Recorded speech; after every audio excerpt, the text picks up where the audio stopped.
सर्वोच्च न्यायालय के फैसले का सभी लोग स्वागत कर रहे हैं। ऐसा लग रहा है अयोध्या नगरी में कि आज होली, दिवाली सभी त्योहार मनाए जा रहे हैं। बोलिए बोलिए श्री रामचंद्र जी की।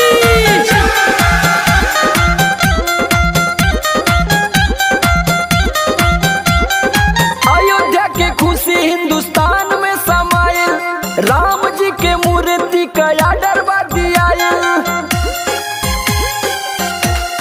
हाँ, अयोध्या की खुशी हिंदुस्तान में समाये, राम जी के मूर्ति का आर्डर दिया।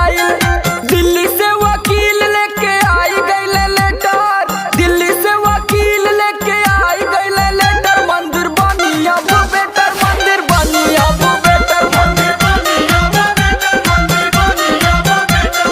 बहुत बहुत बधाइयाँ दे रहे हैं इस गीत के माध्यम से दशरथ गद्दी के महंत श्री बृजमोहन दास जी। और सभी लोग हर्षोल्लास मना रहे हैं और खुशियाँ बांट रहे हैं, मिठाइयाँ बांट रहे हैं। मोदी जी, योगी जी, अमित शाह मिली साथे, सपना बृजमोहन का सजा